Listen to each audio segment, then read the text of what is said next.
Marvel Studios' Shang-Chi and the Legend of the Ten Rings introduces some of the newest, most dynamic artifacts in the Marvel Cinematic Universe. The Ten Rings. So I'm getting the inside scoop from VFX Supervisor Christopher Townsend. Hey, Chris. Hey, how you doing? All right, Chris, let's get into it. Now, what was the process of reimagining the look and the powers of the Ten Rings? One of the interesting aspects of obviously this film are the Ten Rings and their powers. In the comics they're represented as finger rings, and we wanted to go more onto almost bracelets and rings around the wrist. We started looking into the idea of having each individual ring be representative of a particular power, as it's represented in the comics, but again decided we didn't really want to do that, and we wanted to keep it a little bit more simple and show them as just a more unified sort of presence of what these rings are doing. And we started going down this journey of not really being about the rings themselves that are powerful, but rather it's the energy that they emanate. That was going to be the power. Right, so once you have that look and movement, how do you then communicate that with the performers on set? Do you give them something that they can actually physically wear? So there was a lot of development trying to figure out exactly what we should build as the on-set pieces for the rings. It was a real challenge trying to figure out, well, what should they look like and should they be going small to large? And eventually we decided that they would need to be changing and animating. So for the vast majority of the shots that you'll see the rings, even when they're just rattling around on his wrists, they're actually fully computer generated.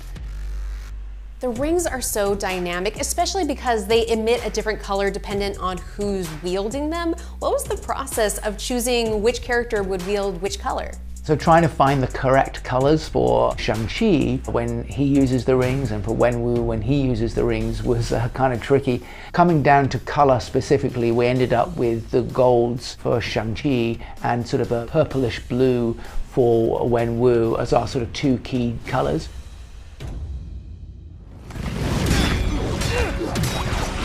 So when we see that big final climactic battle between Shang-Chi and Wenwu, we really get to see how the Ten Rings emit different powers when they're wielded in different fighting styles.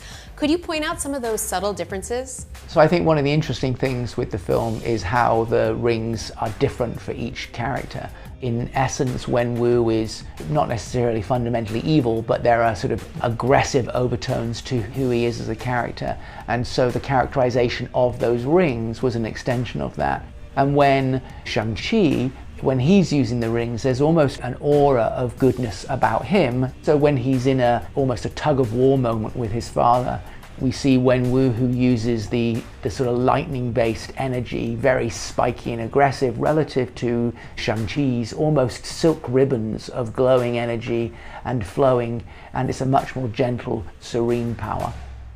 This scene really has so many layers because there's this intense action paired with these really powerful emotional moments. What role does VFX play in helping to create and support those kinds of layers? So we use a lot of what we call pre-visualization, where we will try and figure or plan out a particular scene so that we know exactly where it's going to end up. We also, in this case, used a lot of stunt viz. So the stunt team would go away and they would enact the entire sequence. And once you've figured out what the move is, you're then also at the same time figuring out what the camera is doing and how the camera reacts to the stunts and how it reacts to the stunts with the visual effects that are ultimately placed on it. Once you've actually finished photographing in principal photography and you've got these particular, stunt fights, the sequences, it's then our task to start assembling it and putting it into the scene. The world itself doesn't exist. It's a fully computer-generated world for a lot of this stuff, particularly when you're out on what we call the Mountain of Souls in front of the gate. So we've already planned it and we've prepped it so that everyone knows exactly what it's going to feel like, but we ultimately ended up replacing all of it. We have to track the camera and figure out where the camera is in relation to the actors and in relation to the world that does exist and the ground plane, all that kind of stuff. And what we're doing with the visual effects is trying to enhance that and help further that story arc and that characterization. It really is such an awesome ride. What do you hope that fans feel when they walk away from that film?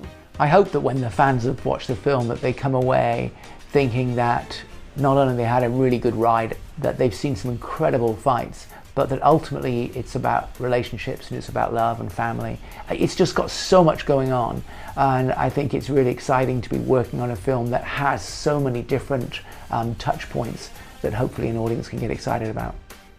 Oh, thank you so much, Chris. And of course, everyone go see Marvel Studios' Shang-Chi and the Legend of the Ten Rings in theaters now.